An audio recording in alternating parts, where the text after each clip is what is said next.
आप सभी लोगों पर जो है चर्चा कर रहा हूँ मध्य प्रदेश लोक सेवा आयोग समाज कार्य में और यूनिट नंबर 6 में बेसिकली बाल विकास के संबंध में नीतियों के संबंध में परिचर्चा किया गया है।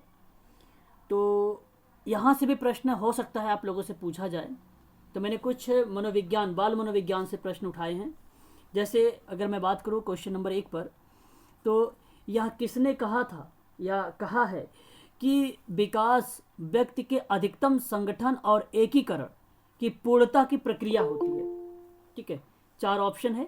एक ऑप्शन में नाम आता है गेशल का, एक ऑप्शन में नाम आता है ईबी हॉरलॉक का नाम, हर्बर्ट सोरेनसन का नाम आता है और इरा गर्टन का नाम आता है।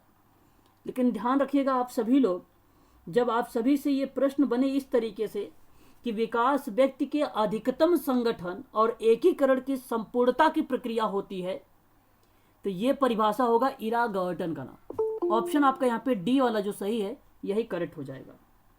ठीक है, आगे बात करते हैं कि विकास सार्थक वृद्धि के अभाव में भी संभव है, यह कथन किसका है? तो विकास जो है सार्थक वृद्धि के अभाव में संभव है, यह कथन क्या सत्य है या असत्य है या कुछ भी नहीं कह सकते या उपरोक्त में से कोई नहीं है।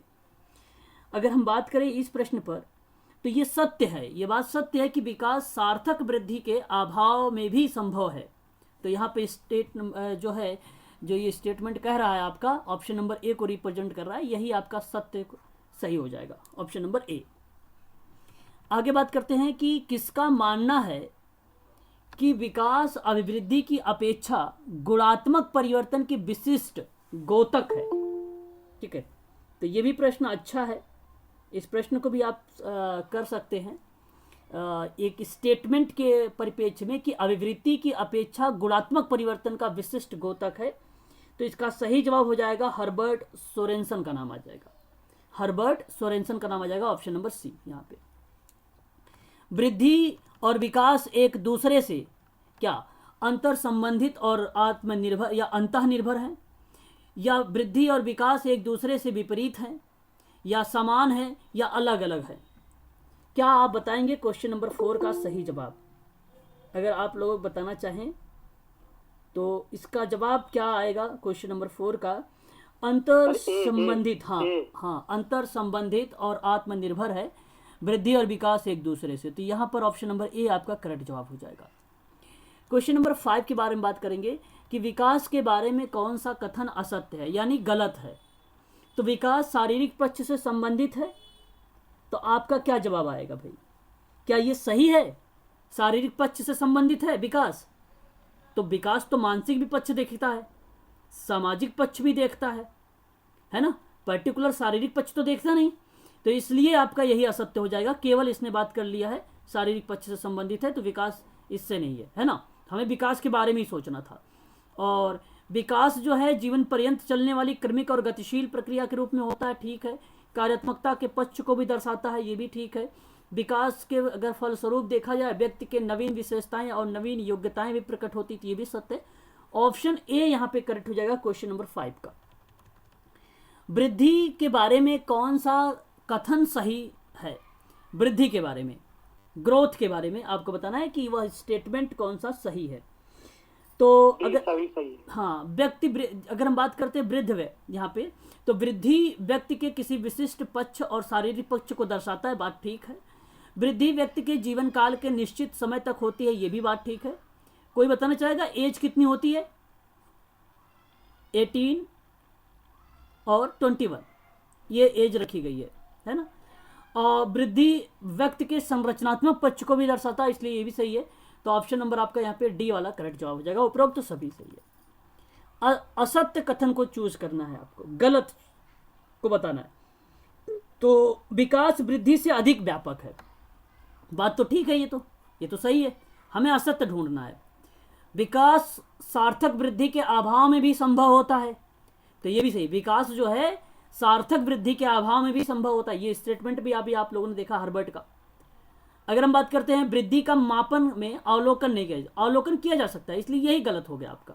किया जाता है, हाँ किया जाता है, अवलोकन नहीं किया जाता, ये गलत हो जाएगा। तो यहाँ पे किया जाता है ना। और विकास की गुणात्मक परिवर्तन कह सकते हैं, बिल्कुल कह सकते हैं हम लोग।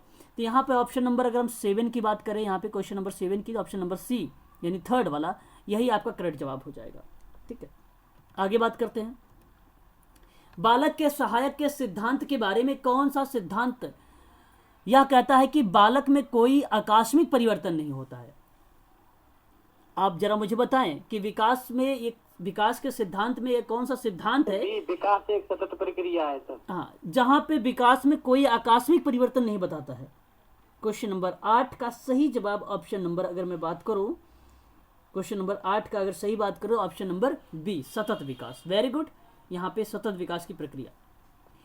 क्वेश्चन नंबर, अगर हम 9 के बारे में बात करते हैं कि विकास के सिद्धांत से संबंधित है, मतलब सिद्धांत से संबंधित है। मैंने कल आप लोगों से चर्चा भी किया था कुछ सिद्धांतों के बारे में। आपको चूज करना है कि वह कथन कौन सा सही नहीं है। तो आप मुझे बताइए, क्या विकास की गति कभी तीव्र और मंद का मतलब होता धीमी हो सकती है, परंतु विकास की प्रक्रिया निरंतर चलती रहेगी? सर बराबर होती है कभी ये।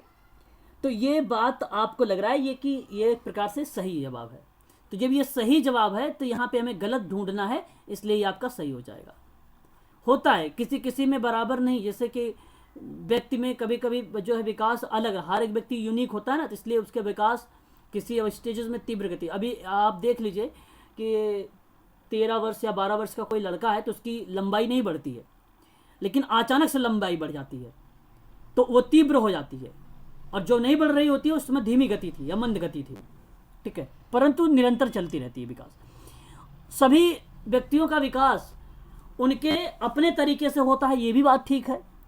और बालक के विकास संबंधी, अगर भाषा संबंधी विकास का एक निश्चित क्रम होता है, बात ठीक है। पहले बबलिंग होती है, पहले क्राइंग होती है, फिर बबलिंग होती है, धीरे धीरे इस तरीके से बच्चा एक शब्द बोलता है। ठीक है, फिर 2 शब्दों को बनाकर वो वाक्य बना देता है ना। तो इस तरीके की क्रियाविधि चलती है, तो ये भी सही है आपका। विकास शरीर की बाहरी परिधि भाग से होकर केंद्र की ओर जाती है, नहीं, केंद्र से बाहरी तरफ जाती है। आपको